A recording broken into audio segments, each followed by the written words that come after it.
Tom, please come tonight.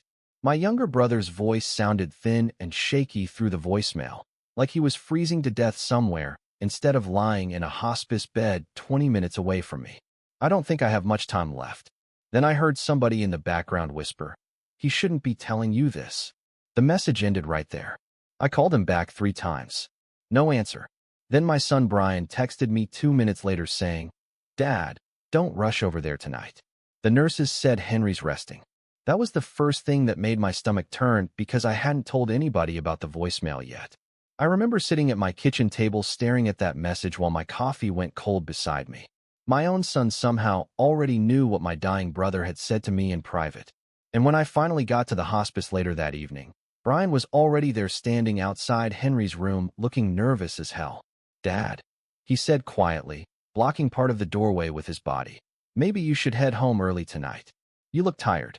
I looked past him and saw my brother crying in that bed. Not coughing, not sleeping, crying. And Henry Mercer was the toughest man I ever knew. If this story speaks to your heart, or if it truly resonates with you, maybe leave a like and subscribe. And I'd really love to know where you're watching from tonight, along with your local time. I always read the comments later when I can't sleep. My name is Thomas Whitaker. I'm 72 years old, retired firefighter, born and raised outside Pittsburgh, and this is the night my family stopped feeling like a family.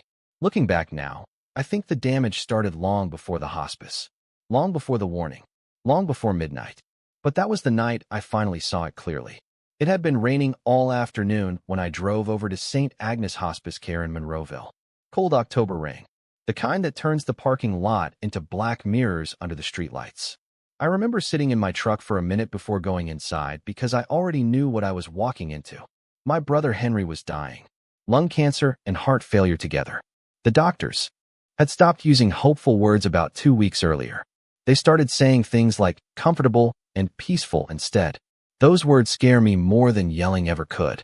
Inside the building, everything smelled like bleach, old coffee, and those fake cinnamon air fresheners people use around holidays. A young nurse at the front desk looked up and gave me a tired smile. "Room 214, she said softly. "He's awake right now." I thanked her and started down the hallway. That's when I noticed the old woman across from Henry's room for the first time. Tiny little thing. White hair. Pale blue sweater. Sitting perfectly still beside the window like she'd been placed there instead of walking there herself. No TV on. No visitors. Just sitting quietly with her hands folded in her lap, staring into the hallway. She looked at me as I walked by, and I swear there was something strange in her eyes. Not confusion. Recognition. Like she knew me somehow. I nodded politely and went into Henry's room. My brother looked awful. I hate saying that, but it's true. He'd lost so much weight his wedding ring was wrapped with medical tape so it wouldn't slide off his finger. His breathing sounded wet and uneven. Still, when he saw me, he smiled a little. "Hey Tommy," he whispered. Nobody had called me Tommy in years except him. I sat beside the bed and grabbed his hand. "You scared me with that voicemail," I told him. Henry looked toward the doorway for a second before answering. "Did Brian listen to it?" That question hit me harder than I expected. "What do you mean?" I asked quietly. Henry swallowed hard. His eyes looked glassy. "Just don't trust everything people tell you tonight." Before I could ask another question, the door opened behind me, and Brian walked in carrying 2 vending machine coffees like nothing was wrong. "Dad," he said with a forced smile, "you should probably get some rest later. No point staying all night." I looked at him for a second too long because his face tightened immediately. Then he laughed nervously. "What?" he asked. "Why are you looking at me like that?" And that was the exact moment I realized both of them were hiding something from me. I did not answer Brian right away. I just kept staring at him while he stood there holding those coffees with both hands like he needed something to do with them. He looked tired, but not the kind of tired you get from grief. It looked more like nerves, like he had been rehearsing conversations in his head all day. Henry noticed it too because he slowly turned his face toward the wall and closed his eyes. That hurt more than anything. My brother had spent his whole life protecting people from uncomfortable truths. Even now, half dying in that bed, he was still trying to keep the peace between me and my son. That was how our family always worked. Ever since we were kids. Henry was 6 years younger than me, but somehow he was always the one cleaning up everybody else's messes. Our father drank hard after working double shifts at the steel mill outside Pittsburgh, And when he got angry, the whole house changed temperature. You could feel it before he even opened the front door. Henry used to hide behind me during those nights. I still remember him standing there in those tiny striped pajamas, clutching a stuffed brown dog missing one eye. "Tommy," he whispered once, "is Dad mad tonight?" I lied every time. "No, buddy. He is just tired." But he was almost always mad. Mostly at me. My father used to call me soft because I cried at funerals and did not like football. "Your brother's tougher than you," he told me once while Henry sat at the kitchen table eating tomato soup from a chipped white bowl. Henry looked terrified hearing that, because he knew what came after compliments in our house. Sure enough, Dad turned to me and said, "You should learn something from him for once." Funny thing was Henry hated that attention. He never wanted to be the favorite. Our mother made it worse without realizing it. Every Christmas, she gave Henry slightly better gifts. Better gloves. Better jackets. New baseball mitts. One year I got a pack of socks while Henry got a brand new Schwinn bicycle with chrome handlebars. Mom saw my face and immediately said, "Oh honey, your brother needs it more." That sentence followed me most of my life. Your brother needs it more. Henry needs extra help. Henry has health problems. Henry is sensitive. Henry had asthma bad when we were young. Back then, every winter meant humidifiers rattling through the night and emergency room visits at 2 in the morning. I learned early that if something good happened to me, I was expected to share it with him immediately. If something bad happened to him, everybody stopped breathing until he was okay again. And none of that was Henry's fault. That is the part people never understood. He hated being treated differently. When I bought my first used truck at 19, Henry pulled me aside outside the house and handed me $40 from his own paycheck. "For gas," he said quietly. "Dad made me feel bad about your old car." I laughed and pushed the money back into his shirt pocket. "Keep it, kid." But he looked ashamed anyway. That was Henry, always apologizing for things he never did. Even later in life, after I became a firefighter and he opened his hardware store in Monroeville, he still tried keeping everybody together. Birthday dinners, fishing trips, Sunday cookouts. Especially after my wife Linda passed from breast cancer 12 years ago. Henry practically forced me out of the house some days. "You still alive in there, Tommy?" he would yell through my screen door holding a bag of burgers and beer. Come on. Sitting alone is not living. My son Brian loved him for that. At least I thought he did. Brian practically grew up in Henry's store during summers. Henry paid him cash under the table to stack paint cans and sweep floors. Bought him Pirates tickets every birthday. Helped him with college tuition after Brian lost his scholarship sophomore year. Which is why sitting there in that hospice room now felt so wrong. Brian barely looked at Henry anymore. He kept checking his phone every 30 seconds while bouncing one leg nervously. Finally, I asked him, "Why did Uncle Henry ask if you heard the voicemail?" Brian froze for maybe half a second before forcing another smile. "Dad, he is confused. He is on heavy medication." Then he glanced toward the hallway. "Actually, can we talk outside for a second?" And the second we stepped into that hallway, the old woman across from Henry's room slowly lifted her head and whispered my name. The old woman's voice barely sounded louder than the rain tapping against the hospice windows, but hearing my name come out of her mouth stopped me cold. "Thomas," she whispered again, her pale fingers tightening around the blanket in her lap. Brian turned immediately toward her with this quick, nervous look that vanished almost as fast as it appeared. "Do you know her?" I asked him. "No," he answered too fast. "Dad, come on. Let us talk outside." But I was not moving yet. The woman kept staring directly at me with cloudy blue eyes that somehow still looked sharp underneath all that age. "You used to bring your brother orange soda," she said softly. "In glass bottles." My stomach dropped because she was right.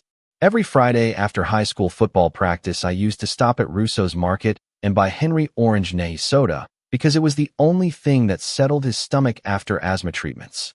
I had not thought about that in 40 years. "Who are you?" I asked quietly. Brian stepped between us before she could answer. "Dad, seriously," he muttered, lowering his voice. "She has dementia or something." But the old woman shook her head slowly. "No," she whispered. "Not anymore." For some reason, that sentence unsettled me more than anything else that night. Brian lightly grabbed my elbow and guided me farther down the hallway near the vending machines where nobody else could hear us. I noticed he kept glancing back toward Henry's room every few seconds. "What is going on?" I finally asked him. Brian rubbed both hands over his face hard like he was exhausted. "Dad, Uncle Henry has been getting confused the last couple days. He keeps talking about old memories and acting paranoid. Paranoid about what? I asked. Brian hesitated.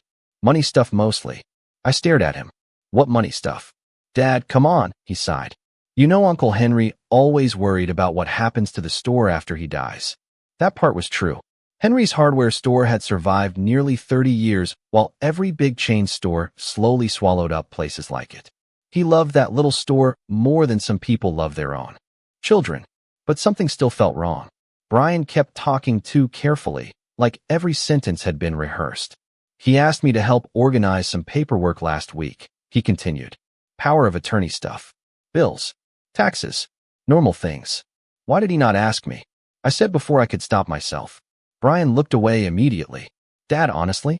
Because you shut down whenever things get emotional. That one hit hard because it was partly true. After Linda died, I got real good at avoiding painful conversations. Easier to fix old lawnmowers in the garage than sit with grief.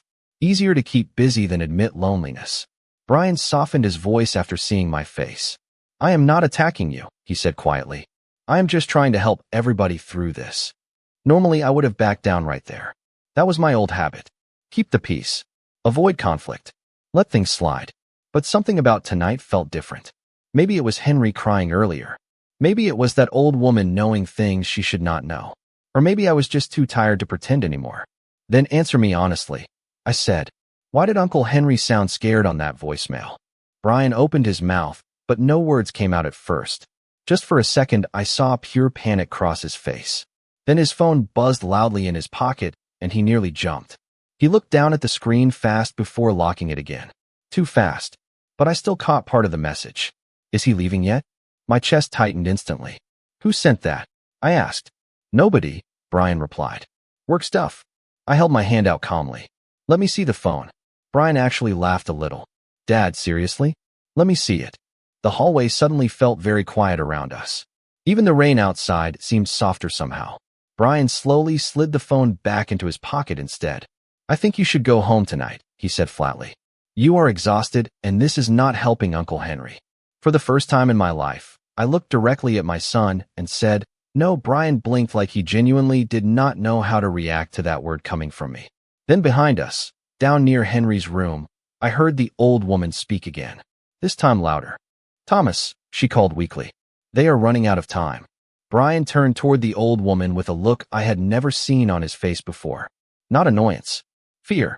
Real fear. She does not know what she is saying. He snapped suddenly, loud enough that a nurse glanced over from the station down the hall. The old woman did not react. She just kept staring at me with those tired blue eyes while rainwater rolled down the dark hospice windows behind her.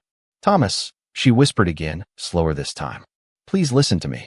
Brian stepped closer to me immediately. Dad, enough of this, he muttered under his breath. She has memory problems. Everybody here knows that. But before I could answer, the nurse from the desk walked over holding a clipboard. Everything okay over here? She asked carefully. Brian smiled instantly. Too instantly. Yeah, he said. My father is just overwhelmed tonight. I looked at him. Overwhelmed. That word sat wrong with me because I recognized what he was doing. He was reframing things, making me sound emotional, unstable, like somebody whose judgment could not fully be trusted. I had seen people do that at fire investigations years ago. Calm voice, concerned expression, quiet little suggestions that somebody else might not be thinking clearly. The nurse gave me a sympathetic smile that made my chest tighten. These situations can be very difficult, she said softly. Brian nodded before I could even speak. Exactly. He has barely slept since Uncle Henry got worse. I stared at my own son while he built this version of me right in front of my face. Tired, confused, emotional. The crazy part was how believable it sounded. Because some of it was true. My hands were shaking a little from stress. I had not eaten since morning. My eyes burned from exhaustion. Brian knew exactly how to make concern sound reasonable. Dad, he continued gently, why do not you head home for a few hours? I can stay with Uncle Henry tonight. No, I said again, this time firmer. Brian's jaw tightened almost invisibly. The nurse shifted awkwardly before excusing herself back toward the desk. The second she walked away, Brian lowered his voice. You are making this harder than it needs to be. Harder for who? I asked. He looked away for a second. For everybody. I suddenly remembered something from 3 months earlier. We had all been sitting in Henry's backyard eating burgers while Brian helped him carry folding chairs into the garage after dinner. I overheard part of their conversation through the screen door. You should really simplify things now, Brian had told him casually. Probate gets ugly fast. At the time it sounded harmless. Helpful even.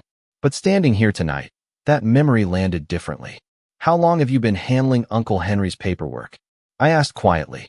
Brian crossed his arms. A couple months maybe. And you never thought to mention that to me? Dad, you and Uncle Henry barely talked finances. That is not the point.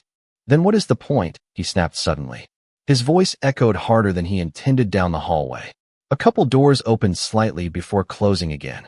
Brian ran a hand through his hair and forced himself to calm down. Look, he sighed, softer now. Uncle Henry trusted me because I actually helped him. I drove him to appointments. I handled bills when he got too weak.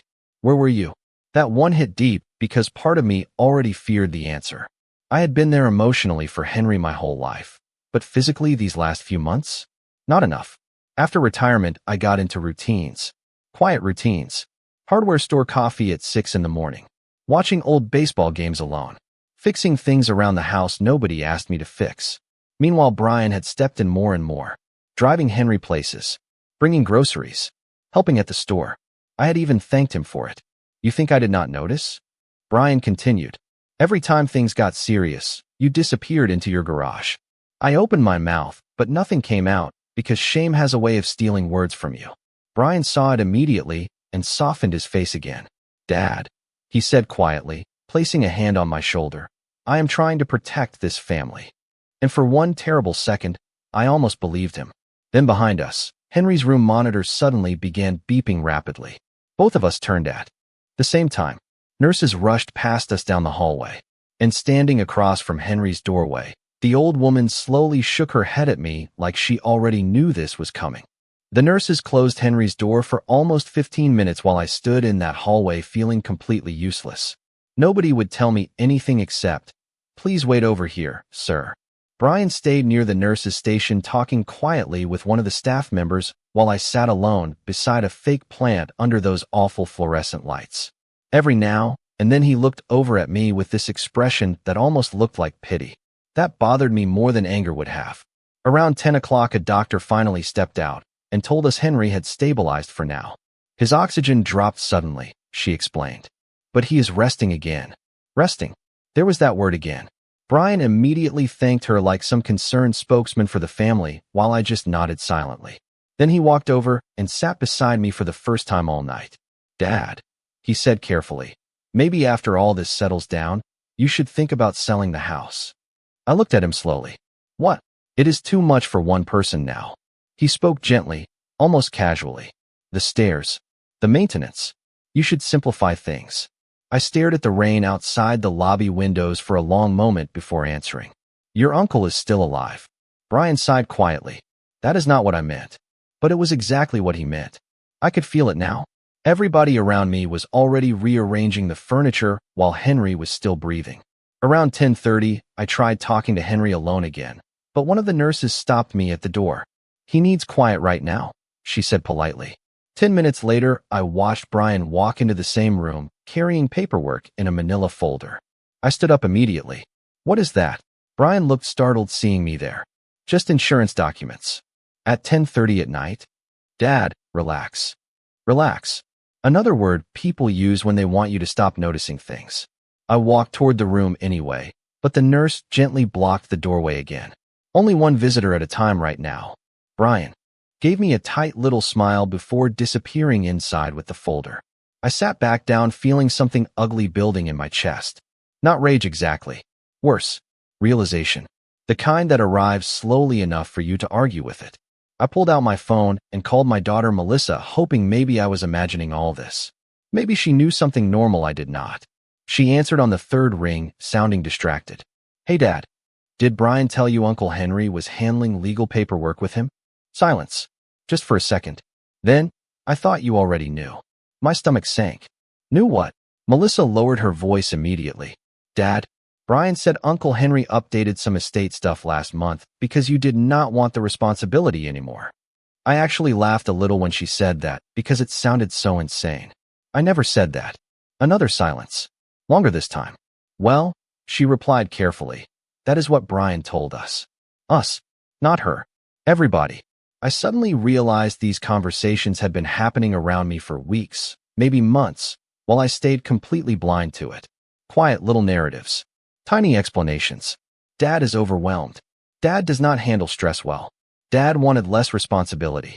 Piece by piece, they had built a version of me that sounded reasonable enough nobody questioned it, including my own daughter. Melissa, I said quietly, does everybody think I abandoned your uncle?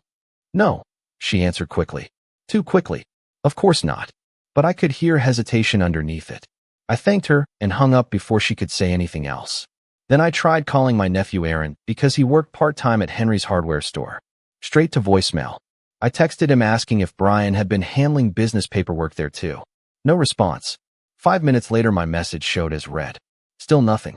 I even checked my email sitting there in that hospice hallway because suddenly I felt crazy enough to doubt my own memory. And there it was buried 3 weeks back. An email from Brian with the subject line, helping Uncle Henry transition. I had never opened it. Probably because I was fixing gutters that afternoon or changing oil in the truck or doing any of the 100 pointless things lonely old men do to avoid uncomfortable feelings. My hands shook while I read it now. Brian had copied half the family on it. Given Uncle Henry's condition, it said, I will temporarily assist with legal and financial decisions since Dad has requested less involvement for his own emotional health. Requested less involvement. I sat there staring at those words while people walked quietly through the hallway around me. Nobody looked at me. Nobody asked if I was okay. Somewhere down the hall, an ice machine hummed softly beside the vending machines. The old woman across from Henry's room was gone now. Her chair sat empty near the dark window. And for the first time all night, I realized I was completely alone. I stayed in that hallway until almost midnight listening to the soft hum of hospital lights and distant coughing from behind closed doors. At some point, Brian left the floor to make a few calls, and nobody bothered updating me on anything after that. It amazed me how invisible a person could become inside a building full of people. Nurses walked past me with polite smiles. Families whispered around coffee machines. A janitor pushed a rattling mop bucket down the hallway while old country music played quietly through his headphones. Life kept moving while mine felt like it had quietly cracked open. Around 11:15, I finally stood up and walked toward Henry's room again. This time nobody stopped me. The lights were dim inside except for the monitor glow beside his bed. Henry looked smaller than I had ever seen him. Not weak exactly, just distant somehow, like part of him had already started letting go. I sat beside him and adjusted the blanket near his shoulder the same way our mother used to when we were kids. Hey buddy, I whispered. His eyes opened slowly after a few seconds. Tommy. His voice barely came out. I smiled a little hearing it again. You scared me tonight. He tried to smile back, but could not quite manage it. For a minute neither of us spoke. The oxygen machine hissed softly beside the bed while rain tapped faintly against the window. Finally Henry swallowed hard and whispered, I am sorry. For what? I asked. His eyes filled with tears immediately. I should have told you sooner. My chest tightened. Told me what? But he looked toward the doorway instead of answering. Fear. Real fear again. I turned and saw nobody there. Just the empty hallway outside. Henry, I said quietly, leaning closer. What is going on? He closed his eyes for a long moment like he was gathering strength just to speak. I thought Brian was helping, he whispered weakly. At first he was. Then he started coughing hard enough that I reached for the nurse button. A nurse came in quickly and adjusted his oxygen while giving me that careful professional look hospice workers use when they know time is getting short. He needs rest now, she said softly. I nodded and stepped back, but before I moved away from the bed, Henry grabbed my wrist surprisingly hard for someone so weak. Do not go home late, he whispered. Please. The nurse looked confused. Henry, try not to strain yourself. But I could not stop staring at him because now both he and the old woman had warned me about going home. Same fear. Same urgency. The nurse eventually guided me gently out of the room so Henry could settle again. I stood outside his door afterward feeling colder than before. Not angry anymore. Just hollow. It hit me then that the real loss had already happened long before death entered the picture. I had spent years assuming my family still saw me the same way I saw them. Loyal. Steady. present even when quiet. But somewhere along the line, I had become background noise in my own family. Useful when needed, ignored when inconvenient. And the worst part was realizing how easily everybody accepted the version of me Brian created because I had spent years disappearing emotionally anyway. Maybe people only believe stories that already feel true. Around 11:30, my phone buzzed with a text from Melissa. Brian says you are upset tonight. Please do not make things harder for Uncle Henry. I stared at that message for a long time before locking my phone again. Not one person had asked what I thought. Nobody asked if Brian might be wrong. They just accepted it. Quietly, politely, systematically. I walked down toward the vending machines and bought the worst coffee I had ever tasted just to have something warm in my hands. That was when I noticed the old woman had returned to her chair by the window. She looked exhausted now, almost gray under the fluorescent lights. I walked over slowly and sat beside her without speaking at first. After a minute, she glanced at me and whispered, "You finally see it now." I looked down at the paper coffee cup between my hands. "Yeah," I admitted quietly. "I think I do." She nodded once like she had been waiting for me to say that. Then she reached into the pocket of her sweater with trembling fingers and pulled out a folded piece of paper. "You need to read this before you leave tonight," she whispered. And when she placed it into my hand, I saw my son Brian's signature across the bottom. I unfolded the paper slowly because my hands suddenly did not feel steady anymore. It was a printed authorization form from Henry's hardware store account. Temporary financial access. Dated 6 weeks earlier. Brian's signature sat neatly at the bottom beside Henry's shaky initials. But that was not the part that made my chest tighten. Under Brian's name was another signature. Witnessed by Margaret Doyle. I looked up at the old woman immediately. "You know my son?" She nodded faintly. "He used to sit outside my room making phone calls." Her voice sounded tired but clear now. People think old women cannot hear things anymore. I looked back at the paper. "Why would Henry give him access?" "Because your brother trusted him," she whispered. Until he realized what Brian was doing. I sat there staring at the form while the vending machine beside us hummed softly in the empty hallway. What was he doing? I asked quietly. Margaret looked toward Henry's room before answering. "Moving things too fast." That sentence stayed with me. Moving things too fast. I thought about the paperwork, the emails, the conversations happening around me while Henry got weaker. Brian acting less like a grieving nephew and more like somebody preparing for a transfer of ownership. "Why are you helping me?" I finally asked her. Margaret gave the saddest little smile I think I have ever seen. "Because nobody helped me when my family did the same thing." We sat quietly after that. No dramatic speeches. No movie moment. Just two old people listening to rain hit the windows after midnight. Eventually, Margaret reached over and patted my hand once. "Go home now," she whispered again. "Please." This time I listened. I stood up slowly and folded the paper carefully into my jacket pocket. Before leaving, I walked back to Henry's room one more time. He was asleep now. The monitors beside him blinked softly in the dark room. I stood there watching my little brother breathe for almost a full minute before whispering, "I am sorry too."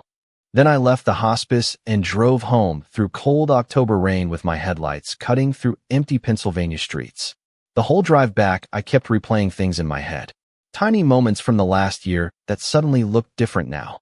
Brian insisting on helping Henry balance business accounts. Brian offering to organize family documents during Thanksgiving.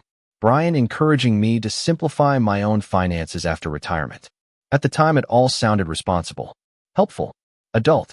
But now I started seeing the pattern underneath it. Positioning. Quiet positioning. By the time I pulled into my driveway after midnight, the rain had almost stopped. My house looked exactly the same as always. Small brick ranch. White porch light still on. Wind chimes Linda bought 20 years ago moving softly in the cold air. But for the first time in months, I did not walk inside feeling defeated. I walked in paying attention. Real attention. I checked the office drawer where I kept insurance records. Somebody had gone through it recently. Nothing stolen. Just disturbed. I noticed fingerprints smudged across the metal filing cabinet. The safe in my bedroom closet had tiny scratch marks around the keypad, like someone guessed combinations too fast. Normal Thomas would have ignored all that. Told himself he was imagining things. But something had changed tonight. I sat at the kitchen table until almost 2 in the morning making lists on an old yellow legal pad. Bank accounts. Property records. Henry's store paperwork. People to contact. The next morning, I called an attorney named Susan Keller who used to help firefighters with pension disputes years ago. Tommy Whitaker, she said after answering. I thought you disappeared off the face of the earth. Feels like I almost did, I admitted. We met that afternoon at her small office near downtown Pittsburgh. I brought every document I could find. Emails, printed forms, copies of messages. Susan read quietly for nearly 20 minutes before leaning back in her chair. Your son has been positioning himself as acting authority for months, she said carefully.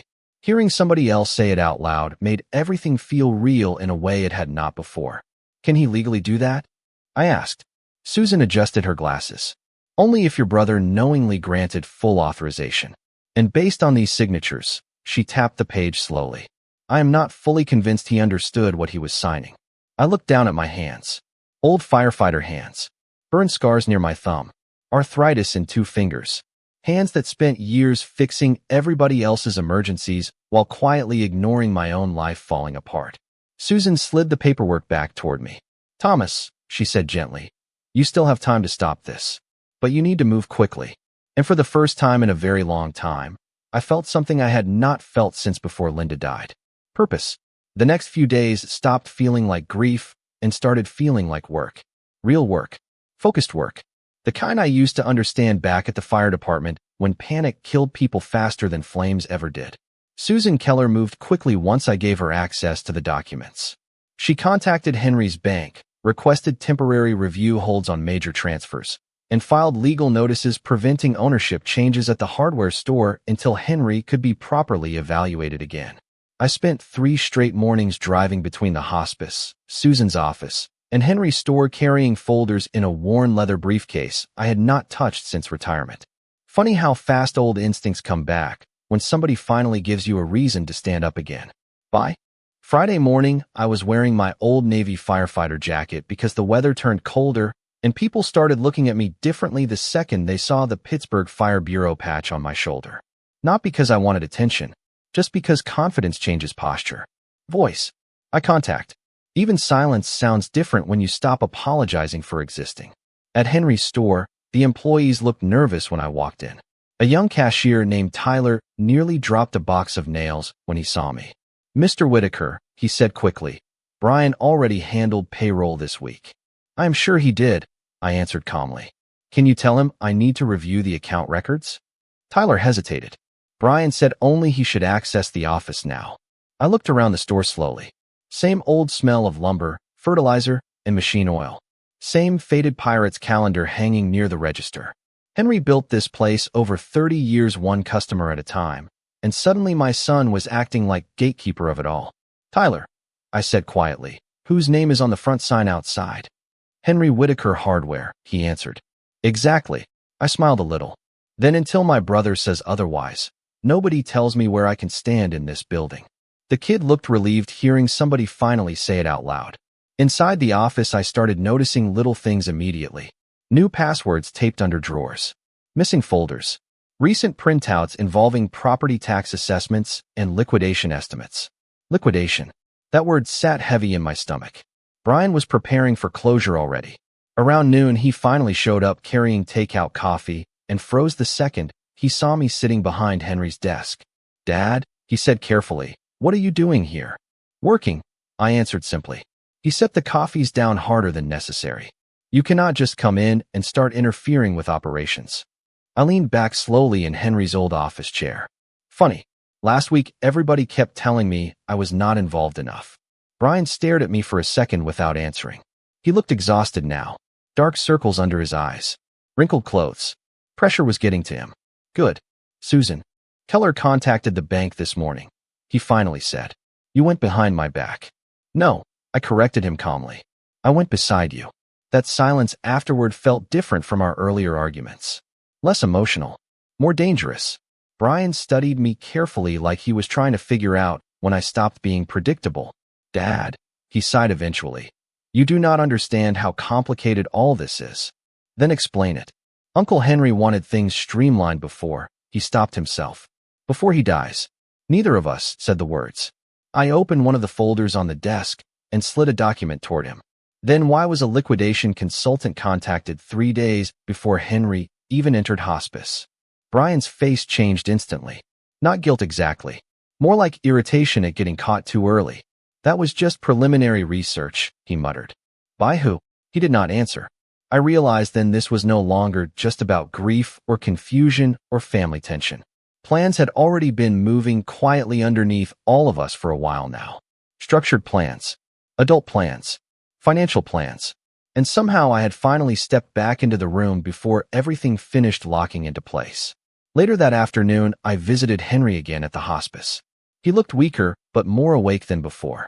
When I told him I had secured temporary review protection on the store accounts, tears filled his eyes.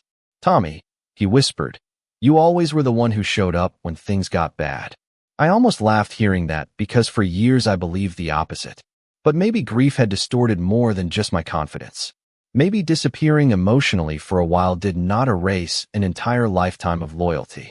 Before I left, Henry squeezed my hand weakly and whispered, check the lake house records. I frowned. What lake house? Henry looked confused for a second. The one Brian said you agreed to sell. And right there beside my brother's hospice bed, the entire timeline inside my head shifted again. The lake house sat 2 hours north near Lake Arthur, tucked behind a row of old pine trees where Henry and I used to fish every summer when we were younger. Our father bought the place in the late 1970s for almost nothing back, when the whole area was mostly dirt roads and bait shops. After Dad died, Henry and I inherited it together. We never sold it because too many memories lived there. Linda painted the kitchen cabinets herself one summer. Henry taught Brian how to bait hooks off that dock when he was 9 years old. The idea that somebody had tried selling it without me knowing made my stomach feel cold. Susan pulled the property records the next morning while I sat across from her office desk drinking burnt coffee from a paper cup. Thomas, she said carefully after a few minutes, there was a preliminary transfer inquiry filed 6 weeks ago. Filed by who? She turned the monitor toward me. Brian Whitaker. My own son's name sat there attached to an inquiry involving family property he did not legally own. It was never finalized, Susan continued, because your authorization signature was missing. Missing. Not refused. Missing. Meaning somebody expected it eventually. I leaned back slowly in the chair staring at the screen while traffic moved outside her office windows downtown. Can somebody really do all this without the actual owners knowing? Susan gave me a tired look. Families do strange things around illness and inheritance, especially when people assume death is coming soon. That sentence followed me all afternoon.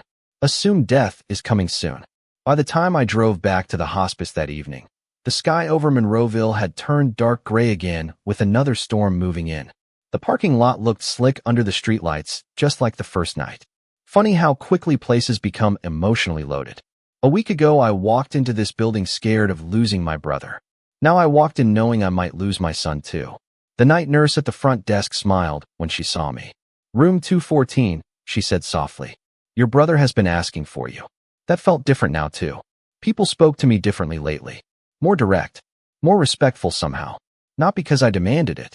Because I stopped shrinking every time somebody challenged me. Upstairs, the hospice hallway felt unusually quiet. No television noise. No rolling carts. Just the distant hum of oxygen machines and rain tapping lightly against windows. Henry was awake when I entered. Weak, but awake. He looked toward the chair beside his bed and nodded faintly. Sit down, Tommy. I pulled the chair closer. Susan found the lake house inquiry, I said quietly. Henry closed his eyes immediately. Not surprised. Just tired. I figured she would. Why did Brian think I agreed to sell it? Henry stared at the ceiling for a long moment before answering. Because somebody told him you wanted out of everything. Who? Henry swallowed hard. Your daughter-in-law mostly. Carol kept saying you were depressed after retirement. Said managing property stressed you out. I laughed once under my breath hearing that, because Carol always acted sweet to my face. Homemade pies during holidays. Birthday cards signed with little hearts. Meanwhile, she had apparently been helping build a legal narrative around me behind closed doors. Henry, I asked carefully, did Brian pressure you? My brother looked away immediately. That answer hurt more than words. He kept saying he was protecting the family, Henry whispered. At first it sounded reasonable. And later, Henry's eyes filled slowly. Later it sounded expensive. We sat quietly after that. Rain tapped harder against the windows now, while thunder rolled faintly somewhere outside the city. Finally, Henry looked back at me. "Tommy, there is something in the store office safe you need to see." "What is it?" Before he could answer, voices suddenly echoed from farther down the hallway. Brian's voice. Melissa's too. They sounded tense. Fast. The closer they got, the quieter they became. Henry heard them too because his face changed immediately. Fear again. Real fear. He grabbed my wrist weakly. "Do not let them get there first," he whispered. Then the hospice room door slowly opened behind me. Brian stepped into the room first, still wearing his damp gray jacket from the rain outside. Melissa followed behind him, holding her purse tightly against her chest like she already sensed tension in the air. The second Brian saw me sitting beside Henry's bed, his expression hardened in a way I had never fully seen before. Not panic this time. Calculation. "Dad," he said carefully, "we were looking for you." I stood slowly from the chair. "Funny," I answered calmly. "I think I finally stopped being hard to find." Melissa glanced nervously between us. "Can we please not do this in front of Uncle Henry?" she whispered. Henry let out a weak laugh from the bed. "Little late for that." Nobody spoke for a second after that. Rain rolled softly against the hospice windows while the monitor beside Henry beeped in slow, steady rhythms. Brian finally stepped farther into the room. "Dad, Susan Keller contacted the bank again today." "Yes," I replied. "She did." Brian folded his arms. "You froze business operations without discussing it with the family." "No," I corrected him quietly. "I froze them until the actual owners understand what is happening." Melissa looked confused now. "Brian said this was all temporary management stuff," she said carefully. "He said Uncle Henry wanted less stress." I looked directly at my son. "Did you also tell her about the lake house inquiry?" Brian's jaw tightened instantly. Melissa turned toward him. "What inquiry?" "Nothing finalized," Brian answered quickly. "It was just future planning." "Future planning?" I repeated softly. "Selling inherited family property before the owners even agreed to it." Brian rubbed his forehead hard. "Dad, you are twisting this." "Am I?" I pulled folded papers from my jacket pocket and handed them to Melissa. "Property inquiry records. Preliminary liquidation consultations. Copies of authorization drafts Susan printed earlier that afternoon." Melissa scanned the pages slowly while her face lost color little by little. "Brian," she whispered. "What is this?" Brian stepped closer immediately. "Melissa, listen to me. Uncle Henry was dying. Somebody needed to prepare." "Prepare for what exactly?" I asked calmly. "Ownership transfer? Asset liquidation? Probate positioning?" My voice stayed level the entire time, and I think that unsettled Brian more than yelling would have. He was used to emotional Thomas. Quiet Thomas. Guilty Thomas. Not this version. "Dad," he said carefully now, "you do not understand how expensive long-term care becomes." Henry suddenly spoke from the bed before I could answer. "Do not use my illness like a business presentation." The whole room went quiet. Brian looked genuinely shaken hearing that tone from him. Henry slowly turned his head toward Melissa. "Your brother started bringing me paperwork during oxygen treatments," he whispered weakly. "Said it would make things easier for everyone." Melissa looked horrified now. "Brian, is that true?" "It was paperwork management," he snapped. "Somebody had to handle things because nobody else was stepping up." I took one slow breath before answering him. "You stopped asking for help because you already decided control belonged to you." Brian looked at me sharply. "I was trying to save this family." "No," I said quietly. "You were preparing for ownership." Silence again. Heavy silence this time. The kind that changes relationships permanently. Melissa slowly lowered the papers in her hands.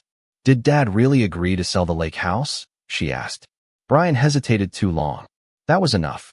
I watched my daughter's face change right there beside Henry's bed. Not anger first. Grief. Like she suddenly realized she had been standing on the wrong side of something important for a while now. Brian noticed it too. "Melissa," he said quickly, "you do not understand the pressure I was under." "No," she answered softly. "I do not think I understood you." Henry closed his eyes for a moment like the entire conversation exhausted him. Then he reached weakly toward the bedside drawer. "Tommy," he whispered, "give me the folder." I opened the drawer carefully and found a thick sealed envelope underneath a Bible and an old pair of reading glasses. My name was written across the front in Henry's shaky handwriting. Brian saw the envelope and immediately stepped forward. "Uncle Henry, you should not be making decisions right now." Henry looked directly at him for the first time all night. That, he whispered slowly, is exactly why I made this yesterday. Then I opened the envelope and saw the first page inside was a newly signed will. The room stayed completely silent while I read the first page. My eyes moved slowly across the legal language until they landed on the section naming beneficiaries.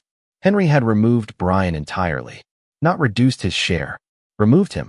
The hardware store would transfer into a family trust managed jointly by me and Melissa until eventual sale or retirement. The lake house remained protected from liquidation unless both surviving owners agreed in writing. There were also attached statements from Henry explaining why the changes had been made. Signed. Witnessed. Dated yesterday afternoon. My hands tightened slightly against the papers while Brian stared at me across the room like he already knew what they said. Uncle Henry, he whispered carefully. You made these decisions while heavily medicated. Henry looked exhausted now, but his voice stayed steady. Susan Keller arranged an independent witness review. Brian's face changed instantly hearing Susan's name again. Henry continued slowly between breaths. Hospice administration recorded the signing because I requested documentation. Melissa looked stunned. Recorded?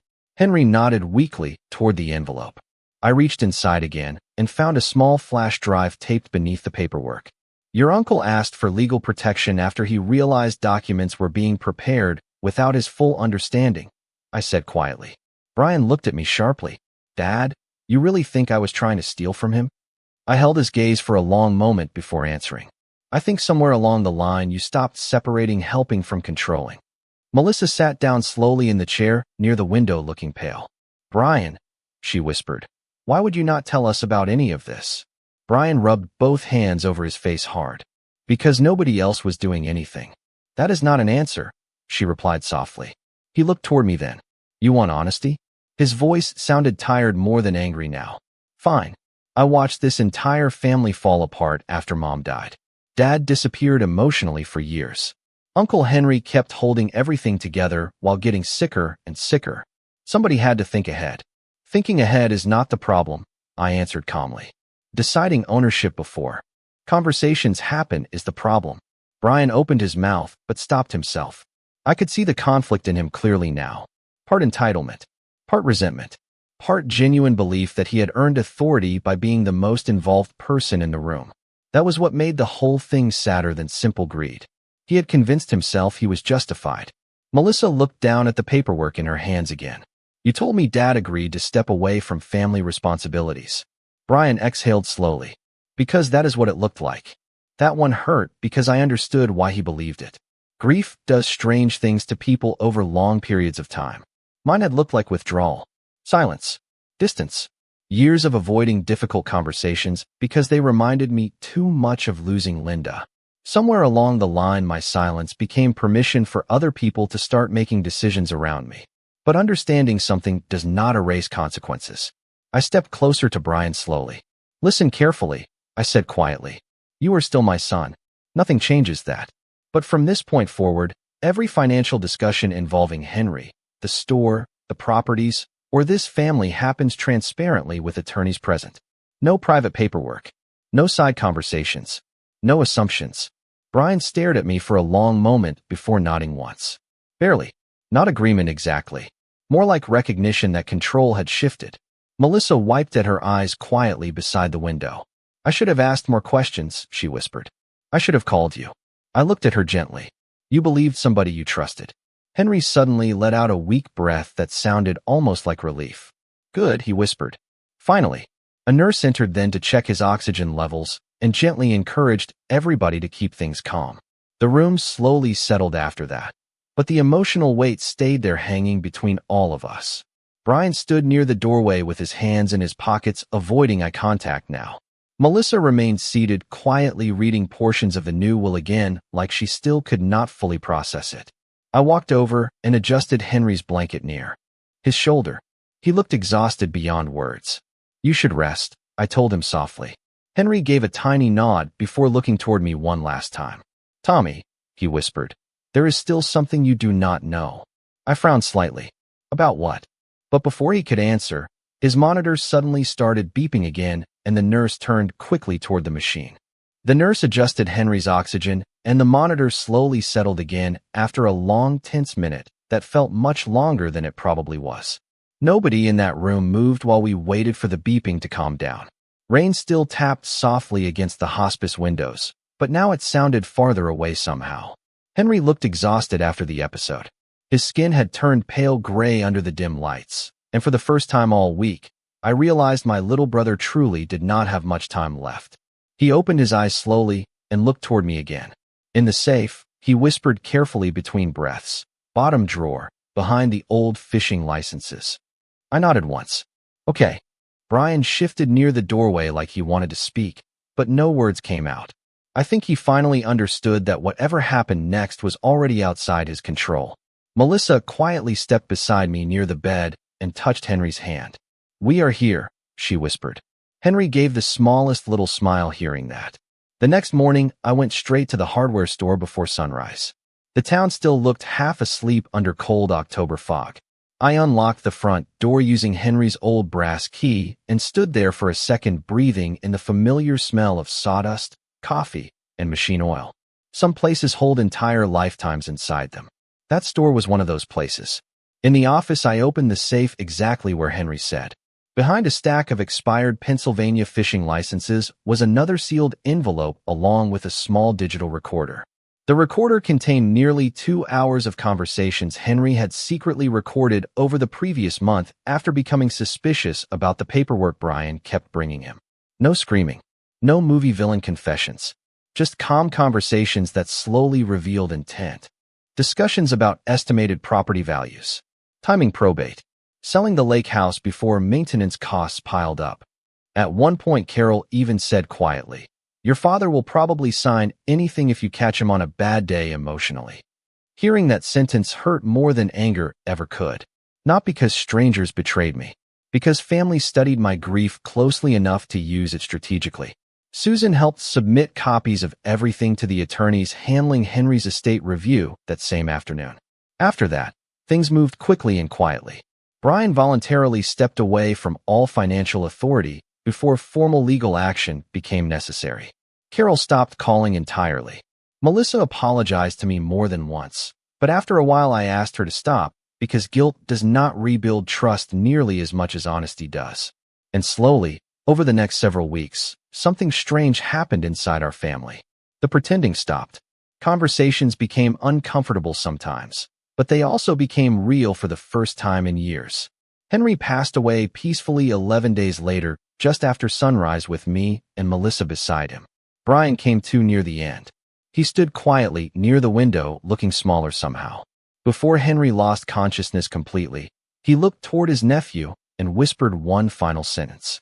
"Being needed is not the same thing as being entitled." Brian cried harder after that than I had ever seen in my life. The funeral was cold and windy.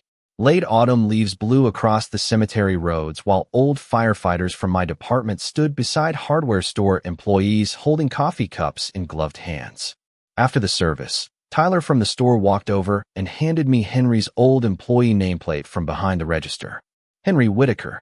The edges were scratched from 30 years of use. "Thought you should have this," he said quietly. "I keep it in my kitchen now beside Linda's old wind chimes hanging near the back door." Funny enough, the house feels different these days. Still quiet, still small, but no longer empty. Melissa visits every Sunday now. Brian and I are still rebuilding things slowly. Some wounds heal like broken bones.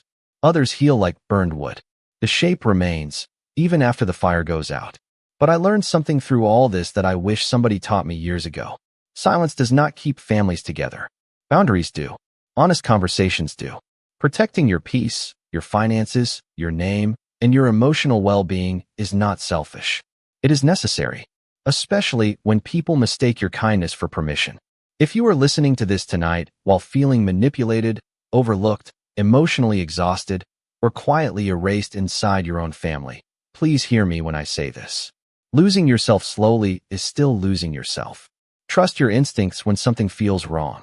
Ask questions. Read documents carefully. Speak up earlier than you think you should.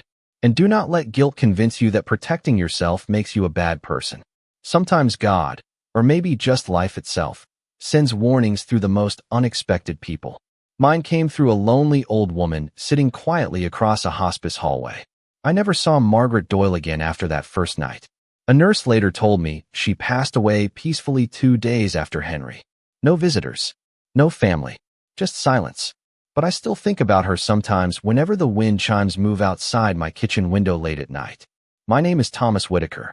I am 72 years old, and the biggest lesson I want to leave with you is this. Never hand away your voice just because you are afraid of conflict. Thank you for staying with me through this story.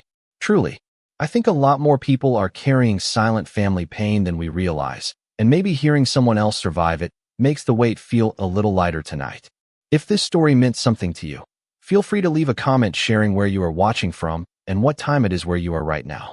And if you want to hear more stories about family, trust, second chances, and the quiet moments that change people forever, there are more waiting for you in the playlist right after this one. Some of them will make you angry. Some might break your heart a little. But a few of them, I hope, might remind you that even after betrayal, people can still find their way back to themselves.